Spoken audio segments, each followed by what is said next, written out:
भीड़ की खाल में शेर, अपनी शक्ति की पहचान। बहुत समय पहले की बात है। एक विशाल पर्वत के नीचे भेड़ों का एक बहुत बड़ा झुंड रहा करता था। वे भेड़ें सुबह से शाम तक बस घास चरती और हर आहट पर डरकर भागने लगती थी। उसी झुंड में एक जवान शेर भी रहता था। बचपन में अपनी माँ से बिछड़ने के बाद वो इन्हीं भेड़ों के बीच पला बड़ा था। वो शेर शरीर से तो मजबूत था, लेकिन उसकी सोच पूरी तरह भेड़ों जैसी हो चुकी थी।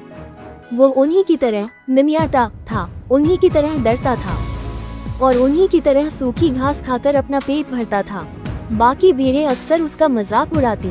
वे कहती, देखो तुम दिखने में तो हमसे अलग हो, लेकिन हो हमारे जैसे ही डरपोक। शेर का वो बच्चा सिर झुकाकर उनकी बातें सुन लेता, क्योंकि उसने कभी अपनी असली ताकत को आजमाया ही नहीं था। एक दिन की बात है, एक बूढ़ा और तेजस्वी शेर शिकार की तलाश में पहाड़ी से नीचे उतरा। उसने देखा कि भेड़ों का एक झुंड चल रहा है। वो उन पर हमला करने ही वाला था कि तभी उसकी नजर उस जवान शेर पर पड़ी।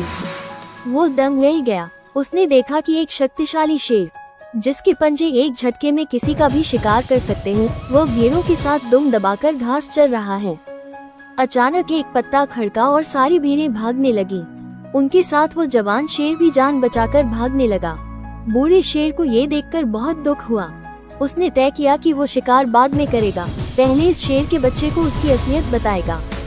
बूढ़ा शेर तेजी से दौड़ा और उसने उस जवान शेर का रास्ता रोक लिया। जवान शेर थर थर कांपने लगा।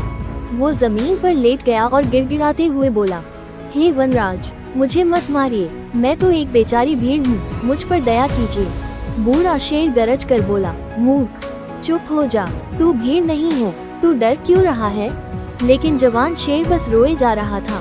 हार मानकर बूढ़ा शेर उसे गर्दन से पकड़कर एक साफ पानी की झील के पास ले गया। उसने कहा, इधर देख, इस पानी में अपनी और मेरी परछाई देख। जवान शेर ने कांपते हुए पानी में झांका। पहले उसने बूढ़े शेर का चेहरा देखा और फिर अपना। उसकी आंखें फटी की फटी रह गईं। उसका चेहरा, उसके घने बाल, उसकी आंखें, सब कुछ उस बूढ़े शेर जैसा था। उसे यकीन नहीं हुआ। उसने फिर से देखा। उसे पहली बार एहसास हुआ कि वो उन भेड़ों से कितना अलग और कितना शक्तिशाली है। बूढ़े शेर ने कहा, तू अब तक एक भ्रम में जी रहा था। तूने खुद को वो मान लिया था जो दूसरे तेरे बारे में कहते थे। लेकिन सच ये है कि तू जंगल का राजा है। अब अपना मुंह खोल और इस डर को हमेशा के लिए खत्म कर दे। दहाड़। जवान शेर ने एक गहरी सांस ली। उसने अपनी पूरी शक्ति अपने सीने में भरी और एक जोरदार दहाड़ मारी। वो दहाड़ इतनी शक्तिशाली थी कि पूरा पर्वत कांप उठा और जो भेड़ें उसका मजाक उड़ाती थी, वे मीलों दूर भाग गईं। उस दिन के बाद उस शेर ने कभी पीछे मुड़कर नहीं देखा। वो समझ चुका था कि उसकी असली ताकत उसके शरीर में नहीं, बल्कि इस पहचान में थी कि वो कौन है।